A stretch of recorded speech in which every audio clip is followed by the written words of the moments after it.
I appreciate it. Go ahead.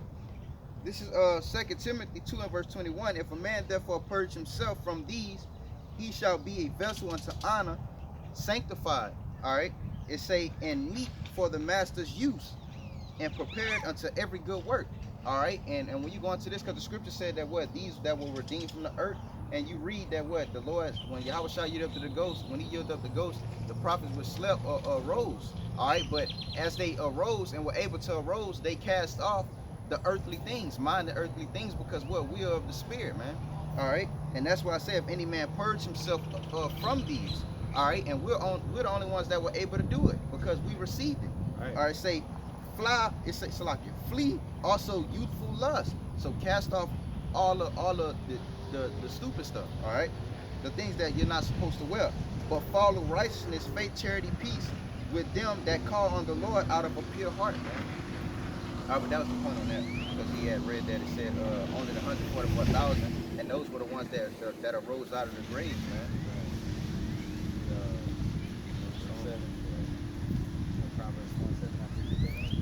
All right, this is Psalms 47, verse 7. It says, "For the Most High is the King of all the earth. Sing ye praises with understanding." Sing say ye we praises understand that. with understanding. So, when you have Christian pastors and people bringing this word out, they may have some a form of wisdom on it, but they don't understand exactly what they're reading. Here's why. Go ahead. Me. Yeah, Proverbs 4:7. This is Proverbs 4 and verse 7. Wisdom is the principal thing. Therefore get wisdom, and with all thy getting, get understanding. So you can't just have wisdom, because you can have someone wise just through life experiences. Okay? Yeah. So wisdom can be through anyone of age. Okay? But when we're speaking on the scriptures and things that pertains to your salvation and getting up out of here, you have to understand that not only do you have to have wisdom, but you have to understand that wisdom that you have. You have to understand the meaning of going into words.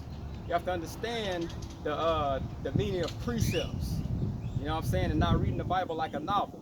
You have to have understanding of these things to where when you edify, it's smooth.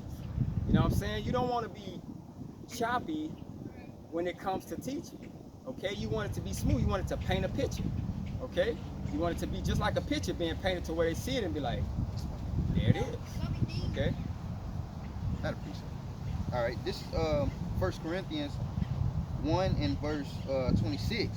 All right, for ye see your calling, brethren, how that not many wise men, as brother saying, like you can be wise with an age and experience. All right, but that don't mean you have the wisdom, knowledge, understanding of this truth of these scriptures. Because the scriptures say what? Ye do err for not knowing the scriptures, man. All right, you walk in a false way for not understanding, having no understanding. It say how that not many wise men after the flesh, because we're not of the earth, or nor are we of the flesh. It say not many mighty and not many noble are called, man. All right, so what? You don't have it. You don't have that understanding like the preachers in the church houses. That will be considered what a noble man. Everybody go to the priest. You know, a person of a high stature. Not many of them are called. Not many of the people that you would say and count as wise, man, are brought and are actually before the wise. Right. All right, this is Psalms 47, verse 8. It says, "The Most High reigneth over the heathen. The Most High sitteth upon the throne of his holiness. Right. The princes of the people are gathered together, even the people of the power of Abraham. For the shields of the earth belong unto the Most High, for he is greatly exalted." Okay, so that shows that the Lord is on the power seat. He's in the power seat. He's always been in the power seat. Okay? So everything flows through Yahweh Shem Yahushua. Let me get Psalms 2 and 8 out. 8 and 9. This is Psalms chapter 2. This is Psalms chapter 2 and verse 8. It say,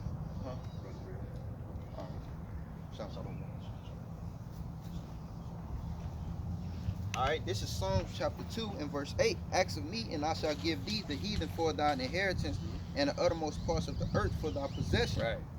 It say, Thou shalt break them with the rod of iron. Thou shalt dash them in pieces like the potter's vessel. And that's why the Lord is like, and he's in a high position. Okay, he can grant these things. You know what I'm saying? It's nothing to him because he's all powerful. Yeah. All right. And that's beautiful in that chapter because when you read it, it basically showed that the Lord promised us that he was coming back. Right. That's enough. Yeah. This is...